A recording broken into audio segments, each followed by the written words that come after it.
تقریبا 28 نوي دغه چې کوم دي ټاورې دي په هغې باندې کار ډېر په تیزۍ سره ډېرې تقریبا 28 کې به زما په خیال سره 21-22 کمپلیټ شوي. نو دا اوس که وګورئ دلته د نیټ چې کومه مسله وه تقریبا ټول ډسټرکټ کې 80-90% هغه مسله الحمدلله. اوس موږ دلته الینګار کې زموږ د ملګرو ته ما ویلي دي څو ورځې کې به ټیم راشي د چې کوم ډیم دی هغه ټینډر شوی دی. اوس الله پاک دی وکړي چې خالي فیزیبل شي چې اول سیران او انجینران دا وایي چې دا فیزیبل دی. کروڑ 2 کروڑ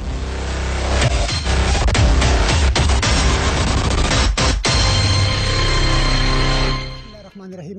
ګرانو کتونکو ستاسو ورور اجازه مومن یم د یو نوي پروګرام سره. امید لرم چې تاسو به روغ جوړ او د صحت په جامه کې بستئ. کتونکو کوم چې ام ان اس د ساجد مومن صاحب هغه زموږ سره موجود دی. د ده نه پوښتنه کوو. السلام علیکم. وعلیکم السلام.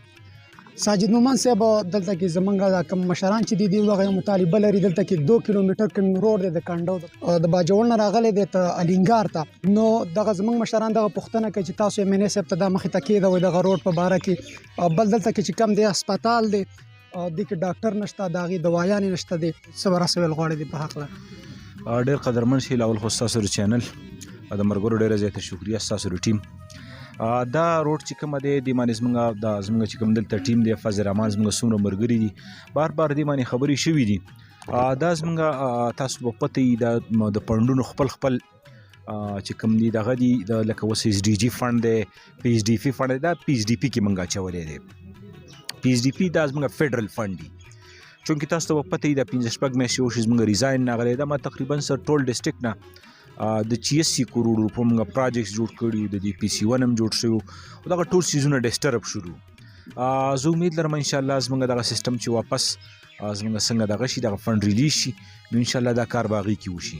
باقي د هسپتال خبره تاسو وکړله زما موږ چې کوم وزیر اعلی صاحب سره زموږ کوم میټینګ و نو هغې کې موږ دا ډیسایډ کړې ده چې په هر تحصیل کې یو هیلث سینټر داسې خو لکه سایډونو ته ډېر دغه دي خو لکه موږ اوس که وګورې د مامدګټ هسپتال چې کومه دی دا موږ 24 غنټې فنکشنل کو. د غلنۍ هسپتال موږ 24 غنټې فنکشنل کو. د خویزو آر ای سی چې هغه د خویزو بیزو د پار کوي هغه موږ 24 غنټې فنکشنل کړه. اوس موږ روان ټارګټ چې کومه دی هغه د پنډیلۍ دی او هغه د انبار دی. نو دغه سیزونه چې کومه دي دغه یو سنټر چې موږ داسې کوو چې هغې کې امبولینس هم ولاړي او هغې کې 24 غنټې ډاکټر هم وي. اوس زما په نظر باندې د دې ځینه د مامدګټ هسپتال تلل دومره سخته مسله نه ده. موږ سهار چې په لاره باندې راتللو نو د ملګرو خبره کوله چې دلته زموږ تحصیلي ساپو کې چې دا هسپتال فنکشنل شوی دی وزیر اعلی صاحب د دې افتتاح کړې ده نو د هغې نه وروسته د ډیلیوري په کیسونو کې د مرګ کمی ډېر زیات کمی پکې راغلی دی. هغې وجه دا ده چې د دې ځینې مطلب دا ده چې یو سړی مریض دغه کې د دومره فاصله نه تقریبا ډاکټر صاحب 10-15 منټ کې به رسي نو دا ډېر مطلب دا ده چې ډېر ترقي یافته ځایونو کې هم داسې نه وي. دلته خو زموږ ډیمانډ دی چې زموږ پارک کې کې هیلث فیسیلیټي بي ایچ او سی ایچ سی لکه دا پاسیبل نه ده. زموږ د پاکستان په شانتي یو پسمانده داسې پسمانده علاقو کې کلي په کلي باندې علاقه باندې زه دا زموږ لپاره ډېر غټ غنیمت دی چې موږ په هر تحصیل کې یو هیلث فیسیلیټي آباده. سرجي بله دویمه خبره دا ده لکه فرضه کې چې کوم دی نیټورک کار کوي زمونږ واحد دا سیمه ده چې دلته نیټورک کار نه کوي. فرض که دلته کې یو ډیلیوري کیس راشي نو موږ چې هغې له غاړې راغواړو یا نو هغه ډېر زیات مشکلات دي نو تاسو دې باره کې که دغه کار دی وله وکړئ نو ډېره زیاته به ښه وي.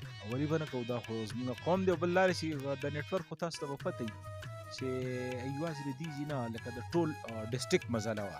اوس تقریبا 28 نوي دغه چې کومه دي ټاورې دي په هغې باندې کار ډېر په تیزۍ سره ډېرې تقریبا 28 کې به زما په خیال سره 21-22 کمپلیټ شوي.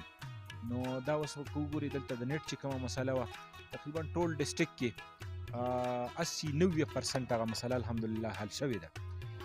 دا مطلب ډېر غټ مسایل دي دا په یو ورځ باندې نه کېږي انشاءالله ټایم تېرېدو سره.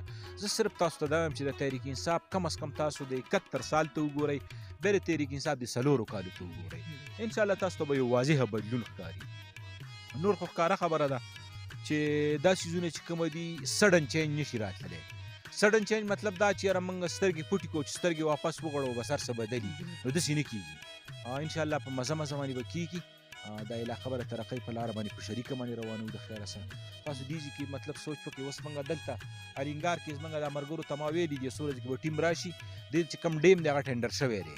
اوس الله پاک دی وکړي چې خالي فیزیبل شي چې اول سیران او انجینران دا وایي چې دا فیزیبل دی کروڑ 2 کروڑ روپو پراجیکټ دی ان شاء الله هغه به د علاقې د ترقۍ لپاره دا ما په خې د مرګرو ته به یا پته یا نه په ان شاء الله دغه ستاسو لپاره ډېره خوشحالۍ خبره ده چې دغه ټیکداران نشي دغه اول سیران او انجینران په دې پګدي کې چې فیزیبل شي نو زمونږ له طرف نه ته فنډم ریلیز شوی او ټیکدار ته مواله شوی ډیره زیاته مننه ایم ان اس چې تاسو زمونږ د غریبي سیمې ته رالی زمونږ د عوام دغه پوښتنه مو وکړه تاسو ډیره زیاته شکریا ادا کوو او اوس په دې ځای باندې ما او کیمرامین اسحاق له راته اجازه